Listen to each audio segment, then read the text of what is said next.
अस्सलाम वालेकुम नाज़रीन, रॉयल नॉवेल्स की तरफ से मैं आपकी खिदमत में हाजिर हूँ। तो नाज़रीन, शुरू करते हैं नादान लड़की की खौफनाक दास्तान का चौथा हिस्सा। फिर नुमान ने गाड़ी स्टार्ट की और शाजिया को लेकर वहां से चला गया। रास्ते में नुमान ने शाजिया को कहा, देखो मुझे माफ़ कर दो, क्योंकि मैं नहीं जानता था कि वो डॉक्टर बहुत ही अजीबो गरीब है, वरना मैं तुम्हें कभी इसके पास ना लेकर जाता। हम किसी अस्पताल में चलते हैं, वहां से दवाई लेकर मैं तुम्हें तुम्हारे घर छोड़ दूंगा। ये कहते हुए नुमान ने अपना एक हाथ स्टेयरिंग से हटाकर शाजिया के माथे पर लगाया तो शाजिया को किसी भी किस्म का कोई बुखार नहीं था। नुमान ने फौरन शाजिया को कहा, अरे वाह, तुम्हें तो जरा भी टेम्परेचर नहीं है, ऐसा लग रहा है जैसे तुम अब ठीक हो गई हो। लेकिन हम अस्पताल लाजमी जाएंगे ताकि तुम्हारी तबीयत दोबारा खराब ना हो जाए। शाजिया ने नुमान की तरफ देखा और बिना बोले ही आहिस्ता से नाम में सर हिलाया और भारी सी आवाज में बोली, घर चलो। नुमान अचानक चौंक गया और शाजिया की तरफ देखते हुए बोला, अरे ये तुम्हारी आवाज को क्या हो गया है? ऐसा लग रहा है तुम्हारा गला खराब हो गया है। लेकिन शाजिया ने नुमान की बात का कोई जवाब नहीं दिया और चुपचाप गाड़ी की साइड वाला शीशा खोलकर बाहर देखती रही। नुमान ने कहा, क्या हुआ शाजिया, तुम मेरी बात का जवाब क्यों नहीं दे रही? इसी वक्त शाजिया ने अचानक नुमान की तरफ गुस्से से देखा और फिर से मुंह दूसरी तरफ करके फिर से बाहर देखने लगी। नुमान ने सोचा शायद डॉक्टर की बातों की वजह से शाजिया गुस्से में है। इस वजह से नुमान ने दोबारा शाजिया से बात करने की कोशिश नहीं की। फिर कुछ दूर जाकर सड़क सुनसान होने लगी, यानी कि सड़क पर गाड़ियों की आमद रफ्त बहुत कम हो गई और सड़क के आसपास झाड़ियां दिखाई देने लगी। नुमान चुपचाप गाड़ी चला रहा था। इस दौरान शाजिया अपनी गर्दन को कभी दाएं कंधे की तरफ और कभी बाएं कंधे की तरफ झुकाने लगी। ऐसा लग रहा था जैसे शाजिया कोई कव्वाली या गाना सुनकर मस्त हो रही हो। लेकिन गाड़ी में ना तो कोई गाना लगा था और ना ही कोई कव्वाली। नुमान शाजिया की तरफ गौर से देखने लगा। फिर इसने शाजिया से कहा, क्या हुआ, तुम्हें नींद आ रही है क्या? अभी नुमान ये बात कर ही रहा था कि इतने में अचानक झाड़ियों से कोई जानवर निकला और नुमान की गाड़ी से टकराकर गिर गया और गाड़ी की स्पीड तेज होने की वजह से गाड़ी इस जानवर के ऊपर से गुजर गई। नुमान ने जल्दी से गाड़ी की ब्रेक लगाई और अपने माथे पर हाथ रखकर पीछे के शीशे से इस जानवर को देखते हुए बोला, अरे यार, ये मैंने क्या कर दिया? न जाने किसका मवेशी था, मर गया बेचारा। इसके बाद 2-3 बार नुमान ने अपना सर स्टीयरिंग पर मारा और एक लंबी सांस लेकर फिर से गाड़ी चलाने लगा। अभी गाड़ी इस जानवर से कुछ ही दूर गई थी कि शाजिया नुमान की तरफ देखते हुए अजीब सी आवाज में कहा, गाड़ी रोको। नुमान हैरत से शाजिया की तरफ देखने लगा और बोला, यहाँ गाड़ी रोको? पर क्यों? शाजिया ने फिर से कहा, रोको गाड़ी। नुमान ने कहा, अरे यार, यहाँ तो बहुत अंधेरा है और सड़क भी वीरान है, यहाँ गाड़ी रोकना खतरनाक हो सकता है। शाजिया ने फिर से आंखें फाड़े नुमान की तरफ देखते हुए कहा, रोको जल्दी। नुमान ने ताक कर कहा, अच्छा बाबा, रोकता हूँ। और ये कहते हुए नुमान ने गाड़ी एक साइड पर खड़ी कर दी और शाजिया की तरफ देखते हुए बोला, लो, रोक दी गाड़ी। अब शाजिया बिना बोले नुमान की बात का जवाब दिए गाड़ी से उतरने लगी तो नुमान ने शाजिया का हाथ पकड़ लिया और बोला, अरे ये क्या कर रही हो, कहाँ जा रही हो? शाजिया ने कहा, मुझे झाड़ियों में जाना है। नुमान ने हैरत से शाजिया की तरफ देखा और बोला, तुम्हारा दिमाग तो ठीक है, झाड़ियों में क्या लेने जाना है तुमने? शाजिया ने फिर से नुमान की तरफ गुस्से से देखा और बोली, मैंने कहा ना मुझे जाना है, कब से रोक कर बैठी हुई हूँ। सोचा था क्लिनिक में कर लूं, पर उस मनहूस डॉक्टर की बातों की वजह से मैंने नहीं किया। अगर घर होती तो पहले वॉशरूम चली जाती, लेकिन अब बर्दाश्त नहीं हो रहा, इसलिए मुझे जाना है।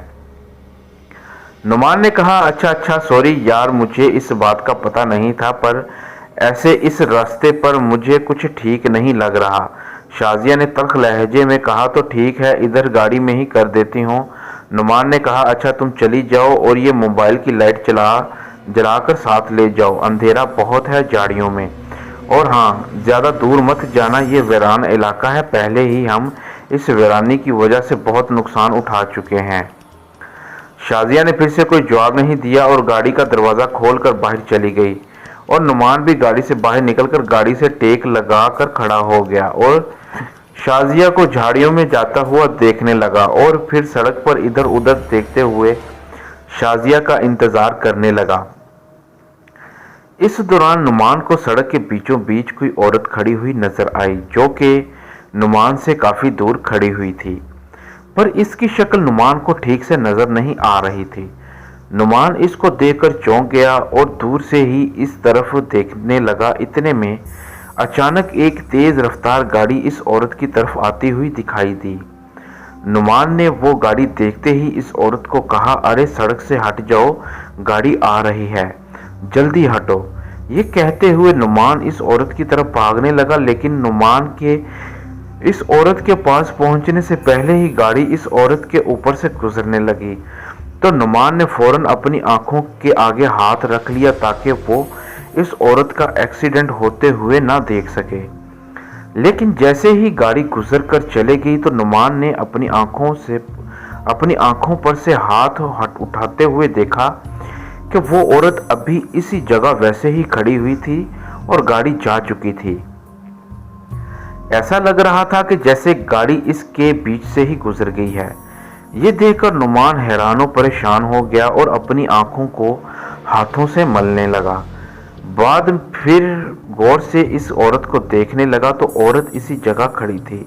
नुमान अब इससे कुछ ही दूरी पर था, लेकिन नुमान को इसकी शक्ल अभी भी साफ नजर नहीं आ रही थी क्योंकि इसकी शक्ल इसके बालों से ढकी हुई थी। नुमान ने डरते हुए पूछा, कौन हो तुम? लेकिन इस औरत ने नुमान की बात का कोई जवाब नहीं दिया। नुमान ने कहा, तुम बोलती क्यों नहीं, कौन हो तुम और इस वक्त सड़क पर क्यों खड़ी हो? नुमान की ये बात सुनते ही इस औरत ने जैसे ही नुमान की तरफ देखा तो नुमान के रोंगटे खड़े हो गए क्योंकि इस औरत की 4 आंखें थीं और किसी जानवर की तरह चमक रही थी और इसकी शक्ल बहुत भयानक थी।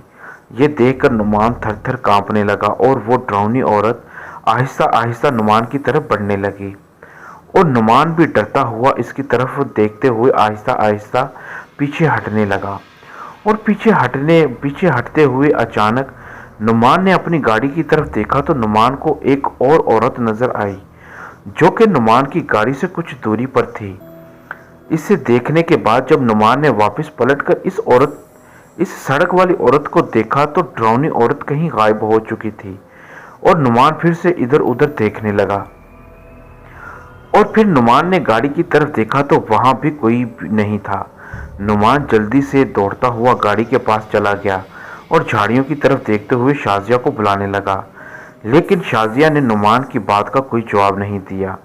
नुमान अभी झाड़ियों की तरफ देख ही रहा था कि अचानक से नुमान को अपने पीछे से किसी के कदमों की आवाज़ सुनाई दी। नुमान ने फौरन पलट कर देखा तो नुमान फिर से चौंक गया क्योंकि नुमान के पीछे कोई नहीं था, पर कदमों की आवाज़ मुसलसल आ रही थी। नुमान डर कर जल्दी से गाड़ी में बैठ गया और सहमी हुई हालत में इधर उधर देखने लगा। डर से कांपते हुए शाजिया का नाम लेने लगा। इतने में अचानक गाड़ी के शीशे पर दस्तक हुई। नुमान ने चौंक कर शीशे की तरफ देखा तो शाजिया गाड़ी के बाहर खड़ी थी। इसे देखते ही नुमान ने कहा, शुक्र है तुम आ गई। ये कहते हुए नुमान जल्दी से गाड़ी का दरवाज़ा खोला तो शाजिया ने गाड़ी का दरवाज़ा पकड़ा और सिर्फ अपना मुंह दरवाजे से अंदर करके कहा, नहीं, मैंने आगे नहीं बैठना, मेरी तबीयत ठीक नहीं है, मैं पीछे वाली सीट पर लेट जाऊंगी, तुम पीछे वाले दरवाजे का लॉक खोलो। नुमान ने कहा, अच्छा ठीक है। ये कहते हुए नुमान ने गाड़ी के पीछे वाले दरवाजे का लॉक खोल दिया और शाजिया पीछे वाली सीट पर बैठ गई। फिर नुमान गाड़ी चलाने लगा। इस दौरान नुमान और शाजिया ने एक दूसरे से कोई बात नहीं की, लेकिन नुमान गाड़ी चलाते हुए कभी कभी सामने में लगे हुए शीशे की मदद से शाजिया की तरफ देख रहा था और जब नुमान शाजिया के घर से कुछ ही दूर था तो नुमान ने फिर शीशे में देखा तो शाजिया नजर नहीं आई। नुमान ने सोचा कि शाजिया लेट गई है। फिर कुछ देर गाड़ी चलाने के बाद नुमान ने कहा, शाजिया बस कुछ देर में घर आने वाला है, उठ जाओ। लेकिन ये कहते हुए जब नुमान ने पीछे वाली सीट पर देखा तो शाजिया झुक कर किसी जानवर को अपने दांतों से नोचकर खा रही थी। ये देखकर नुमान चौंक गया। इस वक्त शाजिया ने नुमान की तरफ देखा तो नुमान के रोंगटे खड़े हो गए, क्योंकि शाजिया की शक्ल बहुत डरावनी हो गई थी और इसका मुंह पूरी तरह से खून में लथपथ हो चुका था। अभी नुमान इसकी तरफ देख ही रहा था कि अचानक एक गली से कोई बाइक वाला हॉर्न मारता हुआ निकला और नुमान की गाड़ी से टकराकर साइड पर गिर गया। नुमान ने बाइक वाले से कुछ ही फासले पर फौरन ब्रेक लगा ली और गाड़ी से निकलकर बाइक वाले की तरफ बढ़ने लगा। इतने में बाइक वाला भी उठकर खड़ा हो रहा था कि नुमान ने इसकी तरफ बढ़ते हुए कहा, भाई माफ करना, मैंने देखा नहीं था, तुम्हें चोट तो नहीं लगी? बाइक वाले ने बिना नुमान से बात किए ही नुमान के मुंह पर थप्पड़ मार दिया और बोला, मैं हॉर्न देते हुए गली से निकल रहा था, तुझे सुनाई नहीं दिया? ये गली मोहल्ला है, तेरे बाप का रेस का ट्रैक नहीं जहां तू अंधा होकर गाड़ी चला रहा था। नुमान अपने गाल पर हाथ रखते हुए बोला, यार सॉरी, मेरी मजबूरी थी जो मैंने गली की तरफ गौर नहीं किया।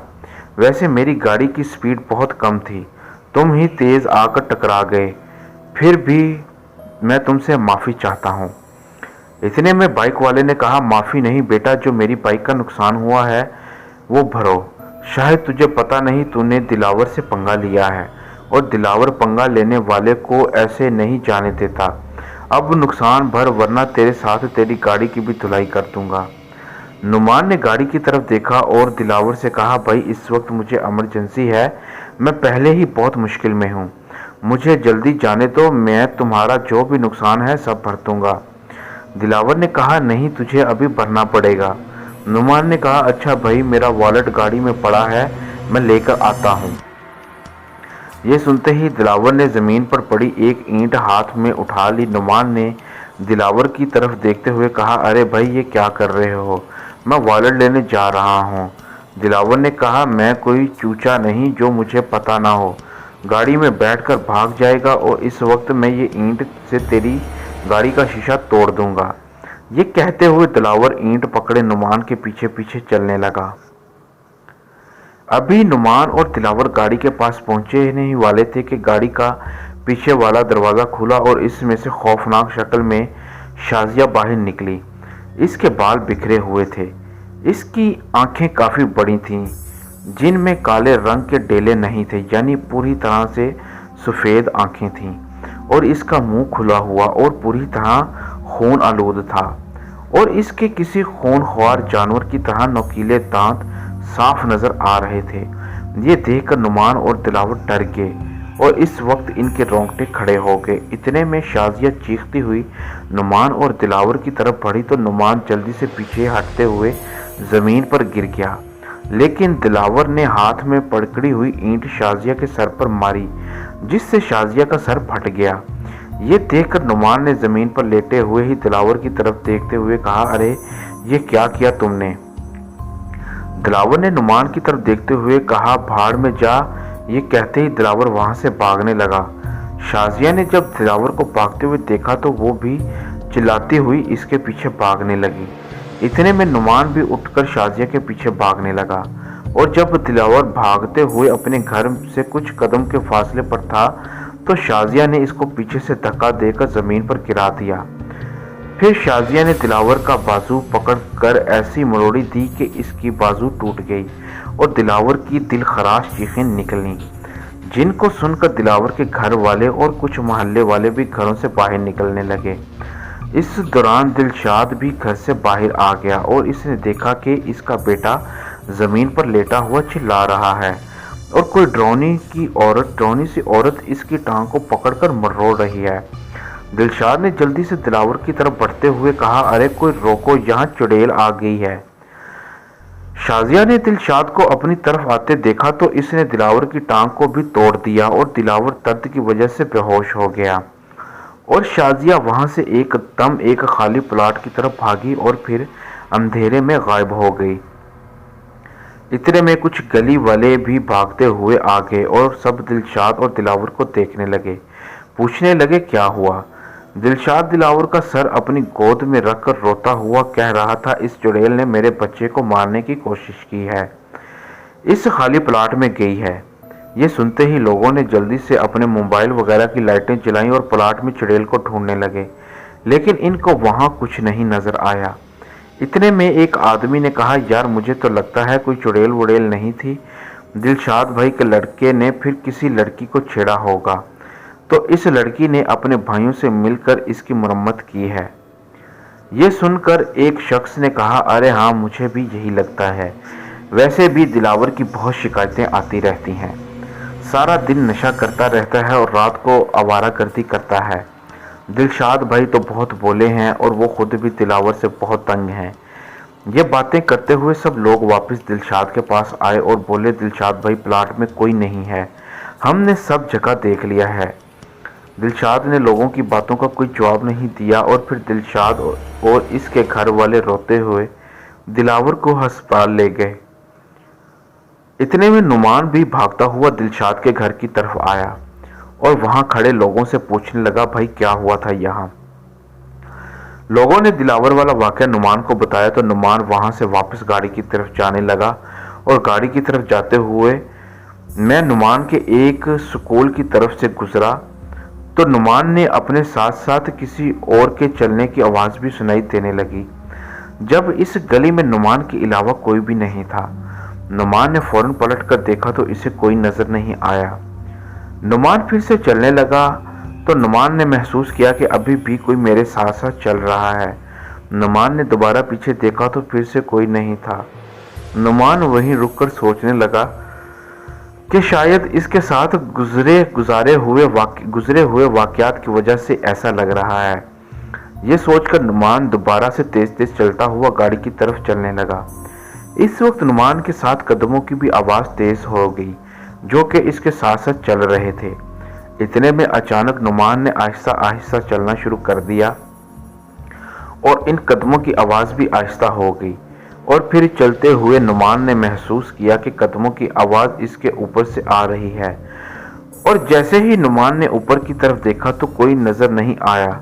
लेकिन जब नुमान ने स्कूल की दीवार पर देखा तो शाजिया डरावनी सी शक्ल में दीवार पर उल्टे पैरों के साथ चल रही थी और नुमान की तरफ घूरे जा रही थी।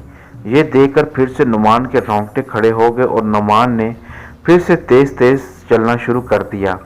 इतने में नुमान को अपने पीछे से धमक की आवाज सुनाई थी। ऐसा लग रहा था कि जैसे नुमान के पीछे कोई छलांग लगाकर आ गया है।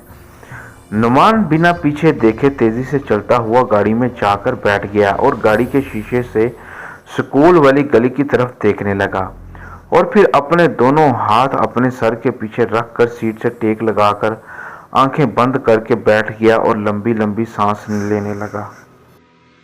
इतने में नुमान ने अपनी आंखें खोली तो वो फौरन इसकी नज़र सामने वाले शीशे पर पड़ी जिससे पिछली सीट पर नुमान ने शाजिया को बैठे हुए देखा तो नुमान चौंक गया और नुमान ने जल्दी से मुड़कर पीछे वाली सीट पर देखा तो शाजिया नहीं थी, जबकि शीशे में शाजिया बैठी हुई साफ दिखाई दे रही थी। नुमान अपने दोनों हाथों से अपना सर पकड़कर कभी शीशे की तरफ देखता तो कभी पीछे वाली सीट पर मुड़कर देखता। इतने में नुमान को शाजिया की आवाज़ सुनाई दी। शाजिया ने कहा, गाड़ी चलाओ, ऐसे क्या देख रहे हो। नुमान ने फिर से चौंक कर पीछे वाली सीट पर देखा तो शाजिया अपनी बिल्कुल सही शक्ल में सीट पर बैठी हुई थी। नुमान ने अफसरदा अंदाज में शाजिया की तरफ देखते हुए कहा, देखो मुझे नहीं पता ये सब क्या हो रहा है, लेकिन तुम मुझे इतना बता दो तुम कौन हो और ये सब क्यों कर रही हो। शाजिया ने हैरत से नुमान की तरफ देखते हुए कहा, ये आप क्या कह रहे हैं, मैं शाजिया हूँ आपकी बीवी, और आपने यहाँ गाड़ी क्यों रोकी हुई है, हमारा घर तो आगे वाली गली में है ना। नुमान शाजिया की बात सुनकर चौंक गया और बोला, अगर तुम मेरी बीवी हो तो फिर वो सब क्या था जो अभी हुआ। शाजिया ने कहा, क्या हुआ था मुझे नहीं मालूम, आप किस बारे में बात कर रहे हैं, मैं तो सो रही थी, अभी जागी हूँ। ये सुनते ही नुमान ने हैरत अंगेज नज़रों से शाजिया की तरफ देखते हुए कहा, क्या तुम्हें वाकई में कुछ नहीं पता जो अभी अभी कुछ देर पहले हुआ। शाजिया ने तल्ख अंदाज में कहा, यही तो पूछ रही हूं कि क्या हुआ था। नुमान ने कहा, तुम मुझे और बेवकूफ़ नहीं बना सकती। शाजिया ने कहा, मैं क्यों आपको बेवकूफ़ बनाऊंगी? मैंने कहा ना, मुझे कुछ नहीं पता, आप कुछ बताओगे तो पता चलेगा ना। फिर नुमान ने शाजिया को जो कुछ थोड़ी देर पहले हुआ इसमें से कुछ कुछ वाकयात शाजिया को बताए। तो शाजिया वो सुनकर ऐसे हैरान हो गई जैसे शाजिया ये सब पहली बार सुन रही हो। फिर शाजिया ने नुमान से कहा, ये जो कुछ भी आप कह रहे हैं क्या ये सच है? नुमान ने हैरानी से कहा, तो और क्या, मैं तुमसे झूठ क्यों बोलूँगा। शाजिया ने कहा, मुझे तो सिर्फ इतना याद है कि हम पार्क में गए थे, वहाँ मेरी तबीयत ख़राब हो रही थी क्योंकि मेरा सर और कंधे भारी हो रहे थे, तो तुमने बोला कि डॉक्टर के पास चलते हैं।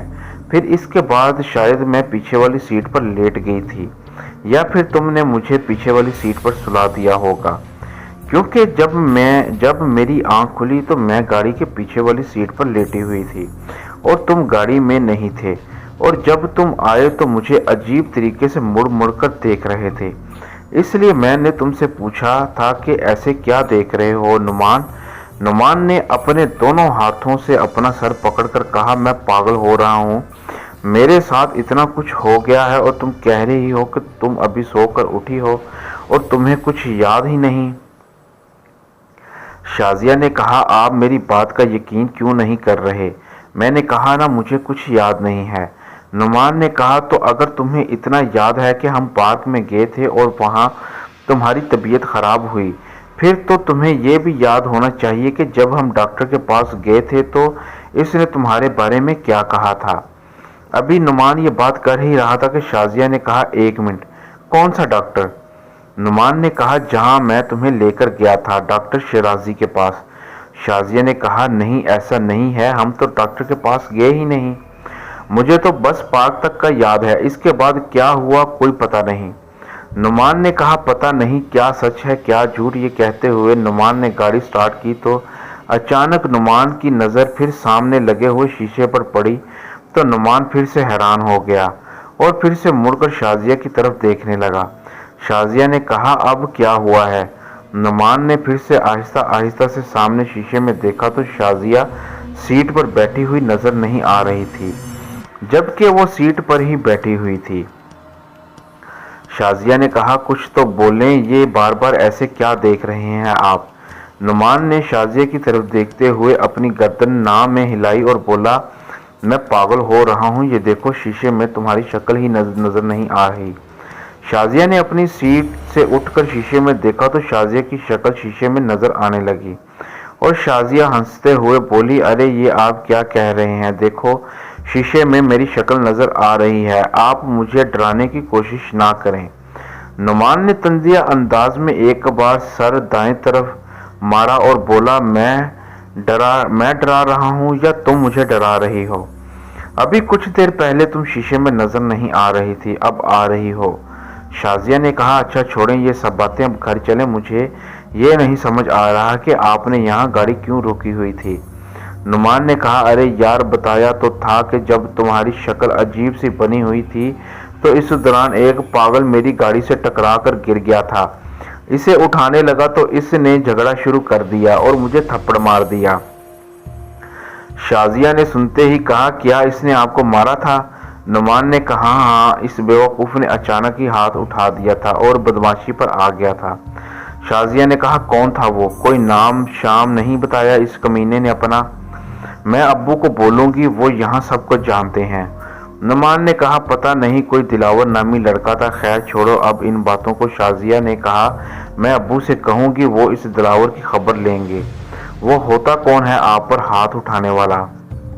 नुमान ने कहा, अरे रहने दो, अब इसकी क्या खबर लेनी, वो तो बेचारा खुद ही अस्पताल पहुंच गया है। शाजिया ने कहा, क्या आपने भी इसकी धुलाई की? बहुत अच्छा किया, मार मार कर अस्पताल पहुंचा दिया। नुमान शाजिया की तरफ हैरत से देखते हुए बोला, मैंने अस्पताल पहुंचाया या तुमने? शाजिया हंसते हुए अचानक चुप हो गई और बोली, अच्छा तो अब आप ये कहेंगे कि ये काम भी मैंने ही किया था? नुमान ने कहा, हाँ, तुमने ही तो इसकी दुर्गत बनाई थी। शाजिया ने कहा, वैसे मजाक अच्छा कर लेते हैं आप। नुमान ने शाजिया की तरफ देखते हुए अपनी गर्दन नाम में हिलाई और कहा, तुम्हारा कुछ नहीं हो सकता। ये कहते हुए नुमान गाड़ी चलाने लगा और गाड़ी चलाते हुए नुमान ने फिर से शीशे में देखा तो शाजिया आंखें फाड़े शीशे में देख रही थी। इतने में अचानक शीशा खुद ही टूट गया और नुमान फिर से चौंक गया। और इसी वक्त नुमान ने मुड़कर पीछे देखा तो पीछे से शाजिया ने हंसते हुए कहा, अब आप कहेंगे कि ये भी मैंने ही किया है। नुमान ने शाजिया की बात का कोई जवाब नहीं दिया और फिर से आगे देखकर चुपचाप गाड़ी चलाते हुए शाजिया के घर पहुंच गया। फिर नुमान ने कहा, लो जी जादूगर हसीना, आपका घर आ गया है। ये कहते हुए नुमान गाड़ी से उतरा और इसके पीछे शाजिया भी गाड़ी से उतर गई और दोनों घर में चले गए। घर में जाते ही नुमान अपना सर पकड़कर बैठ गया। इसी दौरान हाजिरा दौड़ी हुई आई। इसके हाथ में वही तवीज़ था जो शाजिया ने उतार दिया था। हाजिरा ने शाजिया की तरफ देखकर बोली, शाजिया बेटा, ये तवीज़ तुम्हारा ही है ना? शाजिया ने कहा, जी अम्मी। हाजिरा ने हैरत से शाजिया की तरफ देखते हुए कहा, तो इसे तुमने गले से क्यों उतारा? मैंने मना किया था ना कि इसे गले से मत उतारना। हाजिरा की ये बात सुनकर अचानक नुमान खड़ा हो गया और हाजिरा के हाथ से तवीज़ लेकर इसे देखने लगा और फिर शाजिया की तरफ देखते हुए बोला, क्या तो ये तवीज़ तुम्हारे गले में नहीं था? शाजिया ने शर्मिंदा होते हुए कहा, हाँ, ये मैं घर पर ही छोड़ दिया था क्योंकि इसकी वजह से मेरे गले में बड़ी चेन अच्छी नहीं लग रही थी, तो इस वजह से मैंने इसे उतार दिया था, सॉरी। नुमान ने वापस अपने माथे पर हाथ रखा और फिर से बैठ गया और अपने गर्दन को नाम में हिलाने लगा। इतने में हाजिरा ने नुमान से कहा, क्या हुआ बेटा, सब खैरियत तो है? नुमान ने कहा, जी आंटी, अब तो सब कुछ ठीक है, पर अब से पहले जो कुछ भी हुआ वो ठीक नहीं था।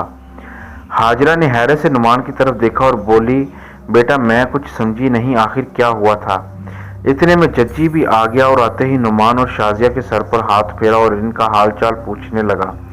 और फिर जज्जी की नज़र नुमान के हाथ में पकड़े हुए तवीज़ पर पड़ी तो जज्जी ने नुमान से कहा, बेटा ये तुम्हारे हाथ में तवीज़ कैसा है? नुमान ने कहा, अंकल ये तवीज़ शाजिया का है जो मौलवी साहब ने शाजिया के गले में पहनाया था।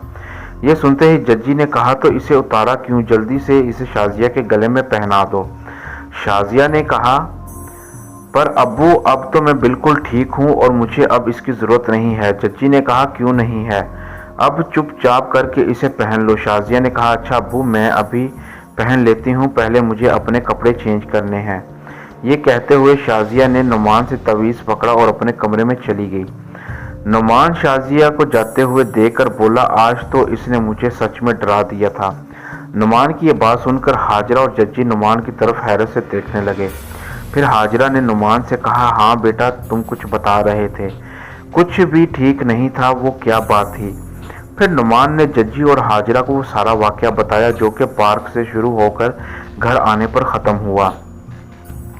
ये सब कुछ सुनकर हाजिरा और जज्जी डर गए। जज्जी ने नुमान से कहा, बेटा तुम्हारे साथ इतना कुछ हो रहा था और तुमने हमें एक फ़ोन तक नहीं किया, अगर इस दौरान तुम्हें कुछ हो जाता तो? नुमान ने कहा, अंकल मैंने बहुत बार चाहा कि किसी को फ़ोन कर लूं, पर मैं आप लोगों को बताता भी तो क्या होता, क्या बताता, जबकि मुझे खुद ही कुछ समझ नहीं आ रहा था कि आखिर ये सब हो क्या रहा है। तो इस वजह से मैंने किसी को फ़ोन नहीं किया। वो तो जब मैं घर आया तो मुझे समझ आया कि ये सब शाजिया के गले से तवीज़ उतारने की वजह से हुआ होगा। जज्जी ने कहा, शायद हमारी ही नज़र हमारे बच्चों को लग गई है। आज मैंने ही कहा था कि शाजिया बहुत खुश लग रही है, ये देख लो क्या हो गया। नुमान ने कहा, अंकल इसमें आप लोगों की कोई गलती नहीं है, जो हुआ वो शाजिया की लापरवाही की वजह से हुआ। ये सुनकर जज्जी भी सर पकड़कर बैठ गया। इतने में हाजिरा ने जज्जी से कहा, आप कुछ करते क्यों नहीं हैं? इस बारे में आप भी तो पीरों फकीरों के मानने वाले हैं, कोई तो पीर या दरवेश होगा जो हमारी बेटी का इलाज कर सके।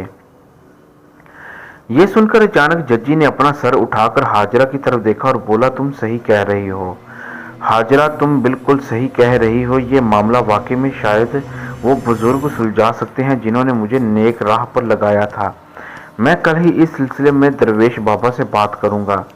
ये कहते हुए जज्जी ने नुमान की तरफ देखा और कहा, वो हमारी बेटी को ठीक कर सकते हैं, यकीनन वो कर सकते हैं। नुमान ने मुस्कुराते हुए जज्जी की तरफ देखा और अपनी आंखें बंद करके हाँ में सर हिला दिया। अभी जज्जी नुमान से ये बातें कर ही रहा था कि इतने में बाहर दरवाजे पर दस्तक हुई। जज्जी उठकर दरवाजे की तरफ जाने लगा तो हाजरा ने जज्जी से कहा, आप बैठे, मैं जाकर देखती हूँ।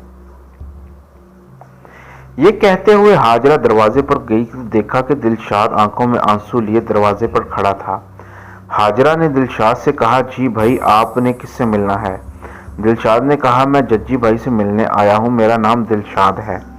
ये सुनते ही हाजरा जल्दी से वापस जज्जी के पास गई और इसे दिलशाद के बारे में बताया तो जज्जी ने नुमान से कहा, बेटा तुम बैठो, मैं अभी आता हूँ। ये कहकर जज्जी बाहर चला गया और दिलशाद से सलाम दुआ लेने के बाद जज्जी ने दिलशाद से कहा, मैं जानता हूँ तुम यहाँ क्यों आए हो, क्योंकि जो भी हुआ इसके बारे में मेरे दामाद ने मुझे सब कुछ बता दिया है और मुझे तुमसे पूरी तरह हमदर्दी है, लेकिन जो कुछ भी हुआ इसमें मेरी बेटी का कोई कसूर नहीं है।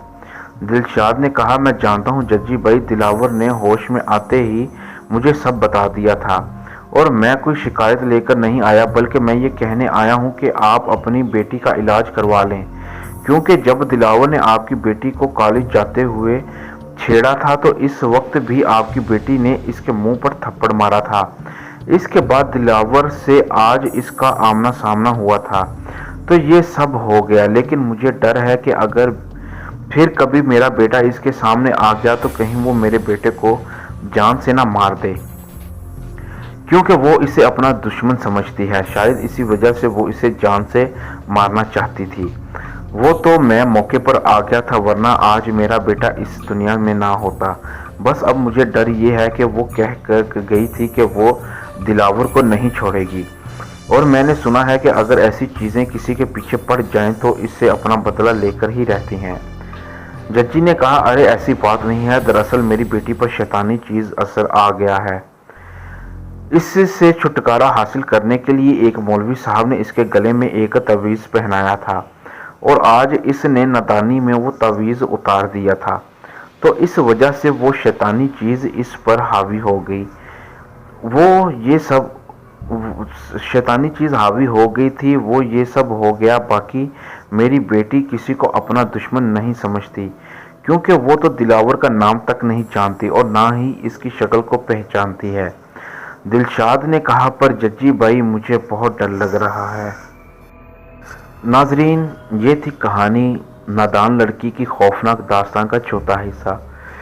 इस कहानी का आखिरी और 5वां हिस्सा हम अगली स्टोरी में पेश करेंगे। तो नाजरीन, ये था आज का वाकया। दोस्तों, वाकया पसंद आया हो तो कमेंट्स करके लाजमी बताइएगा। अल्लाह आपके तमाम घर वालों को हमेशा खुश व खुर्रम रखे। आमीन सुम्मा आमीन या रब्बुल आलमीन। मज़ीद अच्छी अच्छी वीडियोस देखने के लिए हमारे चैनल रॉयल नॉवेल्स को लाइक करें, सब्सक्राइब करें और शेयर करें और बेल आइकन पर क्लिक करना ना भूलिए।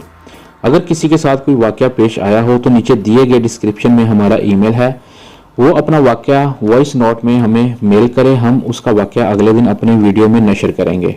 शुक्रिया।